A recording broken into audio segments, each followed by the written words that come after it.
makes a controversy. Now, the subjects that have been dealt with by Boban and so on, these are useful. Basically, they're points of contention in history. But there is an artificial element in a controversy, and this we should be aware of. And let me give you an example. I mean, clearly, the subject of my talk tonight is controversy about Stepinac's wartime role, principally. But why is there no controversy about the role of, for example, Vlado Ranogajec? Vlado Ranogajec, chief prosecutor, a brutal, intelligent communist who sent hundreds, I would imagine, to their death, and who has a street still named after him in Yaru. Why no controversy about that?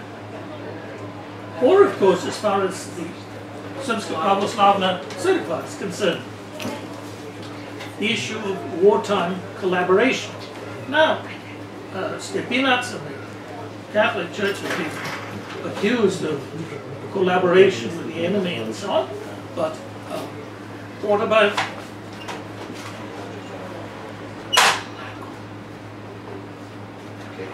is it working? Yes, it's working, but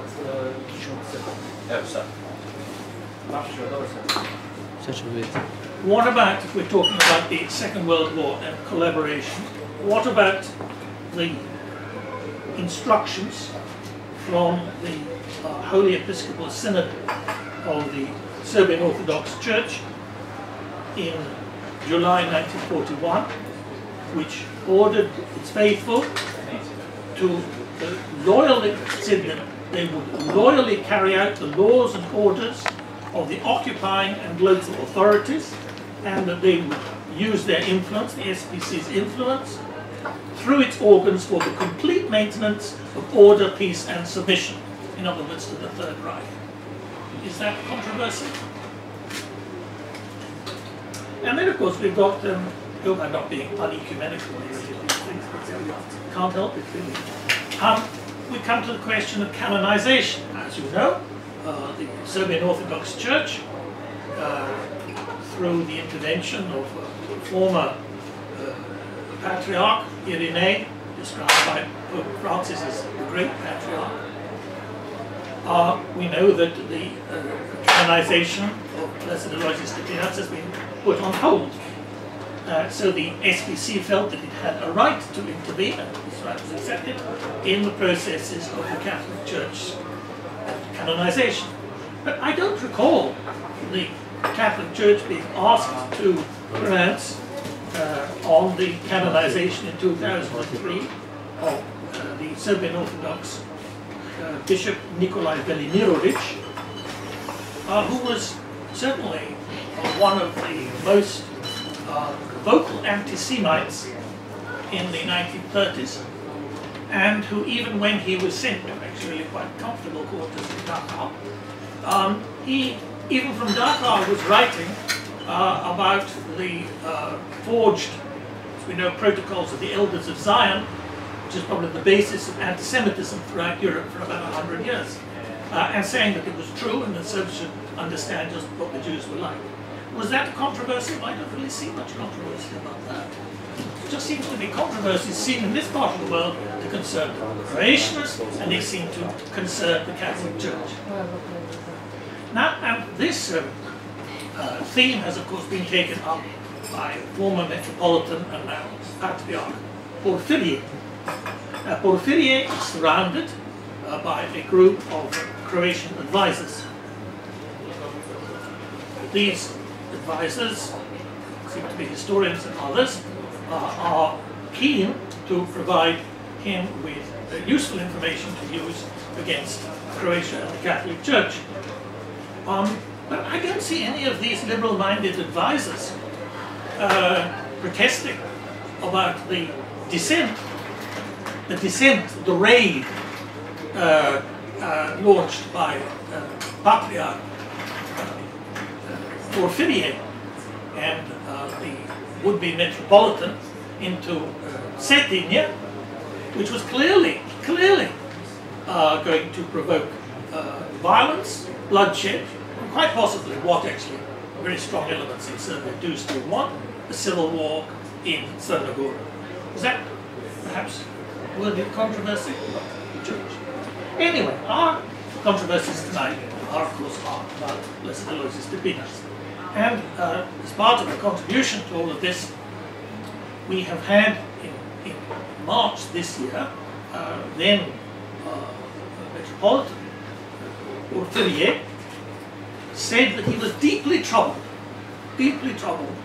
by two letters that were sent from Stepinac to the Pope, Pius XII, respectively in March and June 1941. Now, the trouble came rather late to, I should say, Porphyrier, because Porphyrier was a member of the group of Catholics and Orthodox who were investigating in 2017 all of these matters. And these two letters were actually produced at the last session of these discussions. So they're certainly not new. As I say, his trouble seemed to take some time developing. And what was the trouble? The trouble, as was explained by Hrvoje Klasić, who was helpful in these matters, related to various passages in these two letters. Now, what can we say about these two letters? First of all, the fact that they were found at all shows that the Vatican opened up all of its documents to the Serbian Orthodox Church. Far more, they were never probed, incidentally, by Catholics. No Catholics have been there looking through this. Now that's fault of the Catholic Church here, but the fact is that nobody has. And after all of this seeking and attempt to find incriminating documents, all that they found was some rather doubtful material relating to May and June 1941, right at the beginning. Well, what can we say about that? First of all, that at this stage, remember, of course, what you do know, that the NDH was founded on the 10th of April. At this stage, it is true that Stepinac had what turned out to be a naive faith in the Catholicism and good faith of the Boglavnik. And he wrote to the Pope several passages which deeply disturbed Porphyrier and Klasić. And I'll tell you what they were. But before doing that, I shall just say that all we have from these documents is we have extracts. The Serbs went there, they got the material, but they never have published the full letters. So we do not know the background. All they did was they published extracts in Italian, which were translated into Serbian, into Cyrillic naturally. And this is the whole basis of this stuff. We do not know what else is in these letters. But anyway, the first said to the Pope that it was good that these first racial laws, the Nuremberg laws or Bergen, which were introduced, were actually being introduced by the NDH rather than the German occupying authorities. This apparently shocked and horrified Serbian friends. But of course, it just shows this real ignorance if they are shocked and horrified. Because the fact is that the Germans were much more enthusiastic about the persecution of the Jews. And as we know, it was only when Himmler came in May 1973, May 1943, that the Jews were really rounded up and sent out to Auschwitz. So Stepinac was right to say it was better that the NDH should be doing this. He was able to influence the NDH. There's another passage in it. I will go through the passages. I'll just give, these are just examples. The second example is that Klasić is deeply troubled by the fact that Stepinac tells the Pope that he has been talking to Pavlić, and they've been discussing the deportations. The deportations. Now, deportation of populations was a Nazi program, an essential aspect of the Nazi program. And what the Nazis had agreed to do, independent actually of Croats, they just told them, was that they were going to move a very large number of Slovenes, out ethnic Slovenes out of Slovenia, get them out, because that meant that Slovenia, which had been absorbed into Germany, would be easy to rule. And the question was where they were going to go. And it was suggested that they should go to Serbia. In fact, Stepinac misunderstands this, thought they were going to Macedonia. But anyway, they should go to Serbia. But then, Pavlic, of course, had his own ideas about this because he wanted to persecute the Serbs. But anyway, he said, oh no, well, let them come to Croatia, and the Croatian Serbs, equivalent number of them, can be deported to Serbia. And Stepinac said it was better that these Slovenes should come to Croatia than to Serbia, because they would at least be with their Catholic, with the Catholic Church. Now that doesn't seem to be very controversial. Well, rather than go on and on about that, I'll just give you that as an example as to how these controversies, or this controversy is stoked up by a mixture of interference by the Serbian Orthodox Church, egged on by a group of Croats, without whom the information would not really be available for the Serbian Orthodox Church to use. And perhaps all of you Croats should remember that.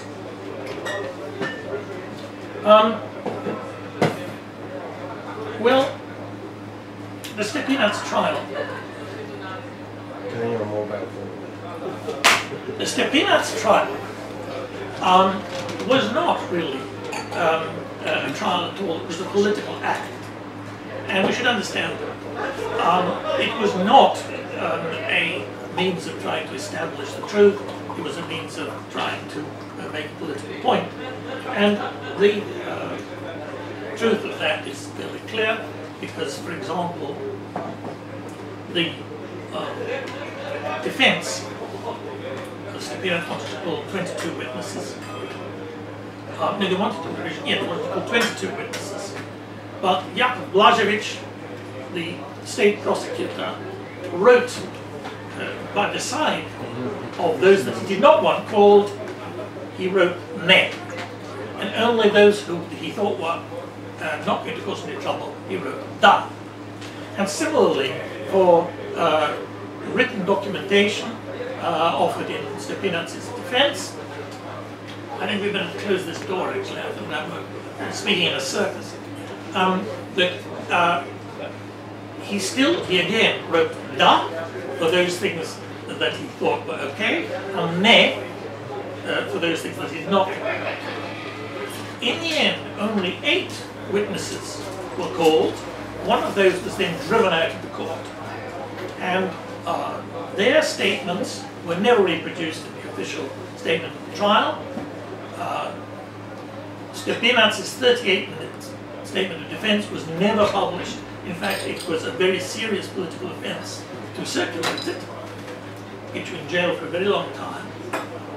And the defense attorney's statements were also excluded. There were forgeries used, including one forgery that we do know about, which was actually the 18th of May 1943, an alleged letter to Pope Pius XII, which we do now know actually was forged, of all things, by Krunoslav Draganović, but then used by the communists. Anyway, the point that I'm really trying to make is that this was not, it should not be considered a judicial act. It was a political act. And therefore all the material from that should be regarded with the greatest skepticism. There were 5 charges which were made. Assisting the occupiers, so-called forced baptisms of Serbs, we'll come back to that, which is really forced conversion of Orthodox to Catholicism. The so-called military vicariate, that was the appointment of Stepinac, another priest under him as, I think he called it spiritual advisors. Savjetnik. Brižnici. the military vicariate, the generally speaking support for the NDH, and finally hostile propaganda. Well, let's just look at these. First of all, Stepinac's support for the NDH.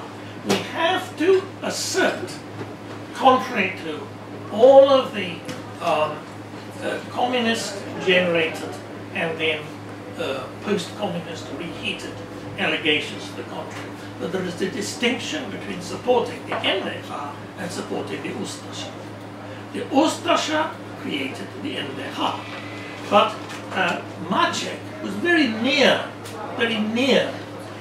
accepting the position of being the ruler of some independent state of Croatia. In fact, he decided he turned it down. And there is a debate why he turned it down and so on.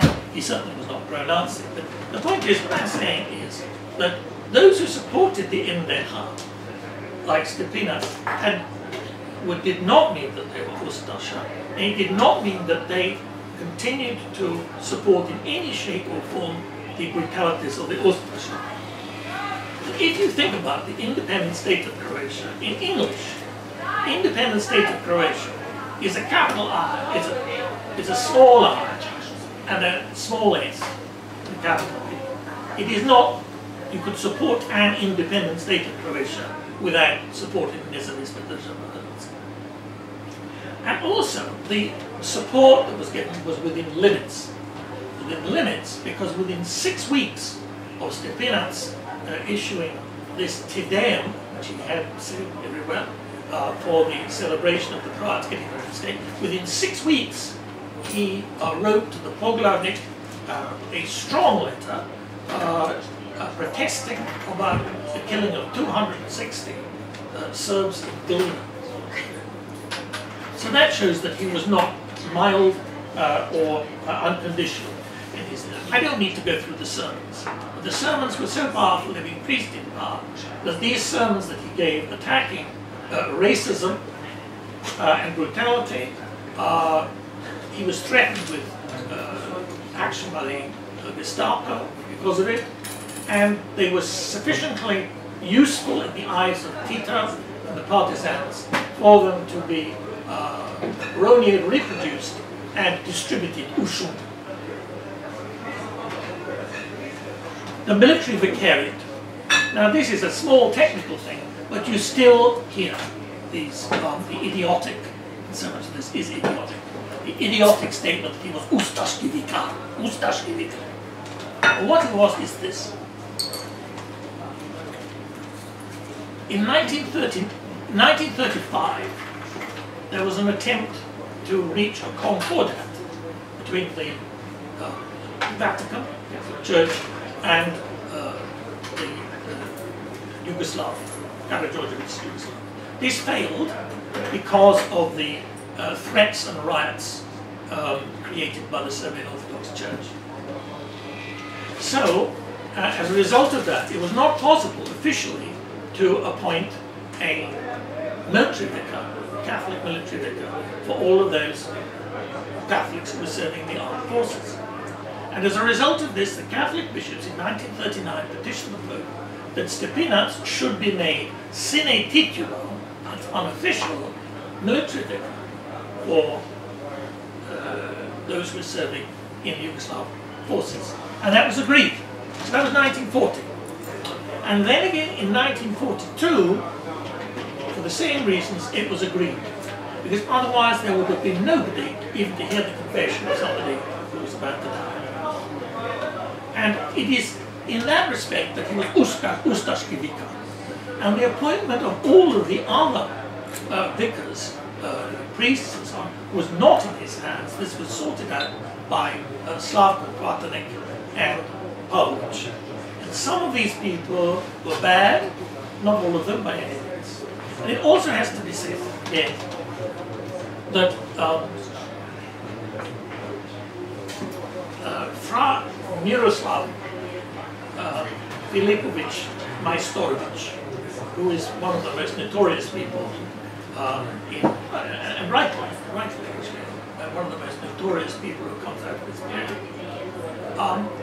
he was not appointed a military vicar. What happened with him is this. He was a friar serving just outside Banja Luka. And of his own free will, he joined a group of Ustaša who murdered a large number of Serbs. And as a result of this, he was suspended at Divinis. In fact, not only that, he was actually put in jail. But he was then got out of jail.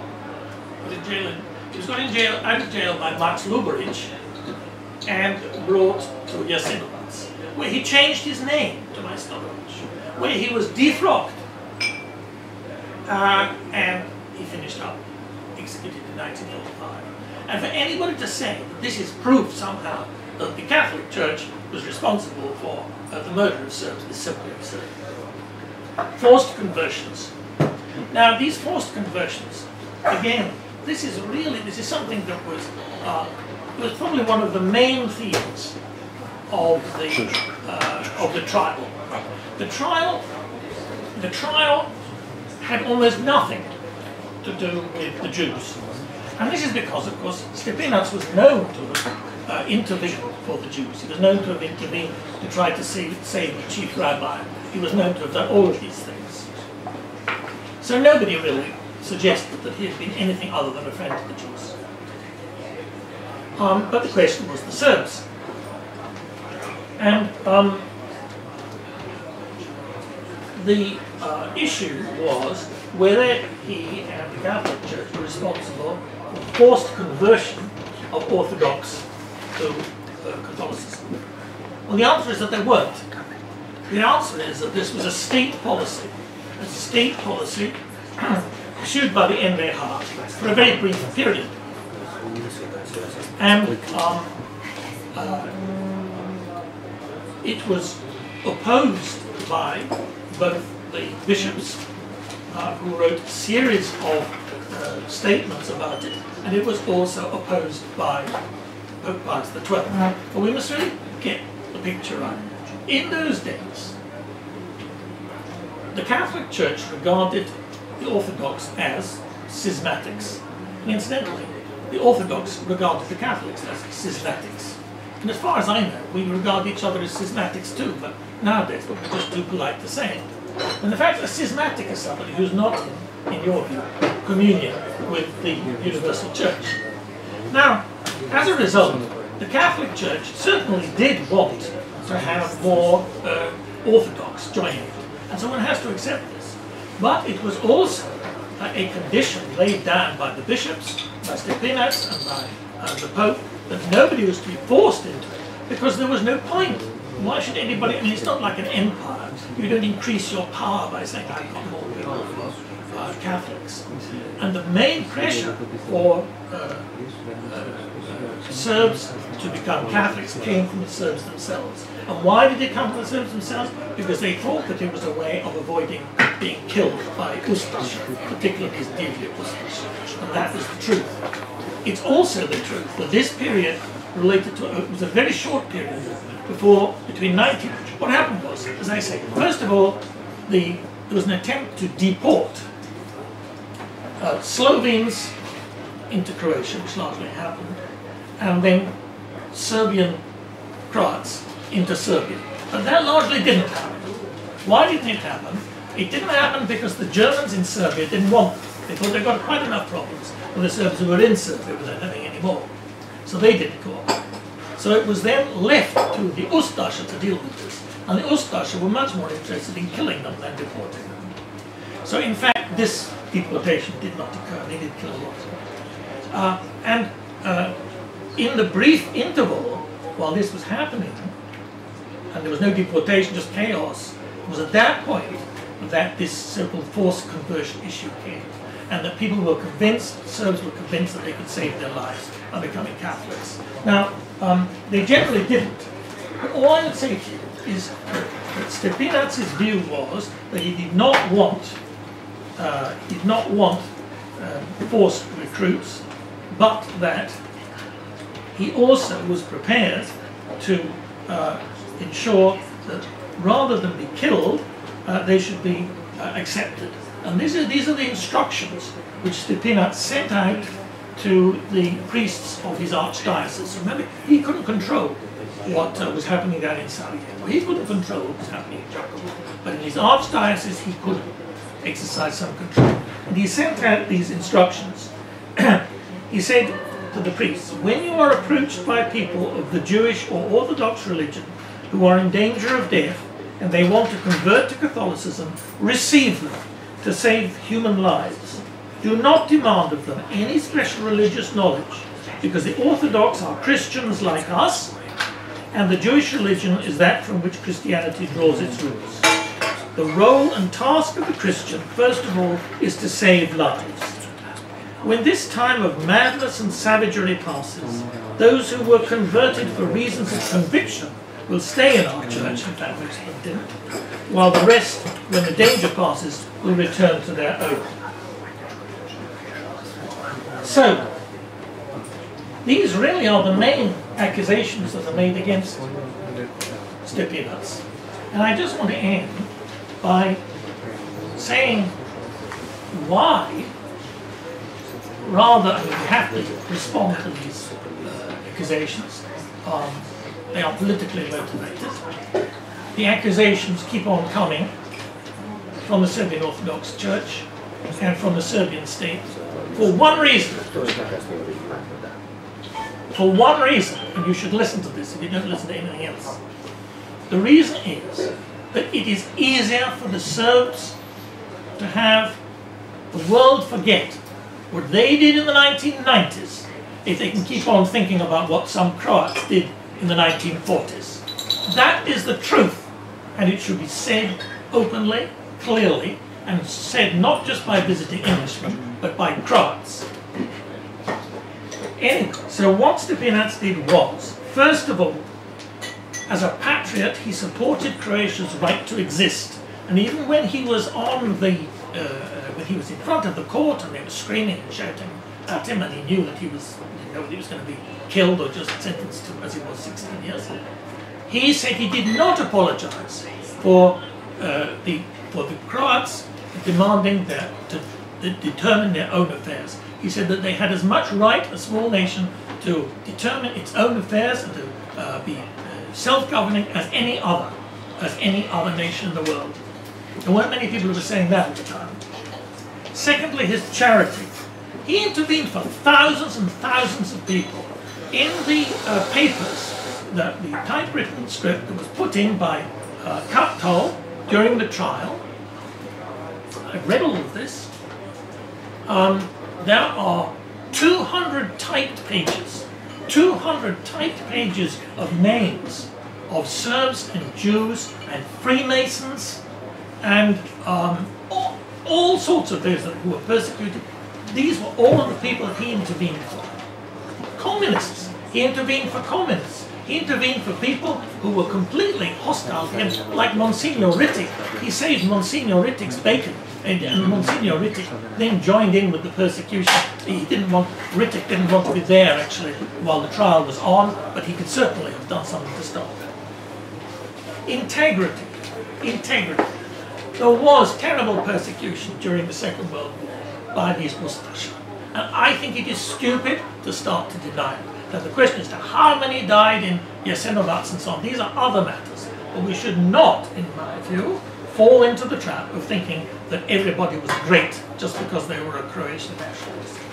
And Stepinac was a patriot, but he was pure in his intentions. He never wanted to persecute anybody. He believed that the rule of God was more important than the rule of man, and he obeyed the rule of God.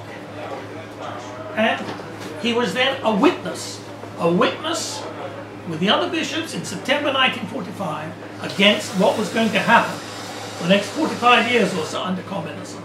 And that pastoral letter in September 1945 is the bravest, most open defiance issued to any communist regime anywhere in the world by the church, ever. And those people who did it knew the consequences, who issued that, knew what the consequences for them would be. And he did this, I must tell you, unfortunately, because I've looked at this too, very much alone. that the communists, the Odba, the Osna Odba, they infiltrated very deeply the Catholic Church. You could see their reports.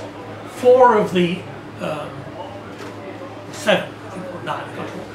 Yeah, 4 of the 9 key canons on the capital were described as suradnici. The deacons who have the ability to appoint župnici and so on. The Odba report says they list these people. I'm not going into who they are. That these people are able to put our naši ljudi into these various important places. Among the bishops, there were suradnici. There were people who were just waiting to turn the Catholic Church into what they termed the Hungarian Church, which is basically a communist front. And they were not able to do that because when he was ill, and also when he was ill in Krasic, he was surrounded. Stepinac was surrounded by these spies, dolušnici in suradnici, including a member of his close family who was reporting daily, I don't know about daily, regularly. These reports were going back to Rakovic. He stood out because he would not go along with the compromises in these udruženja, which would be the parallel church. So I would say this, not all Croats are devout. Of course you're not all going to be devout. You should be devout, but you're not probably all going to be devout. Anyway, but the point is, even those who are not devout owe it to Stepinac to defend his memory, because you would not have the word is ugled, a reputation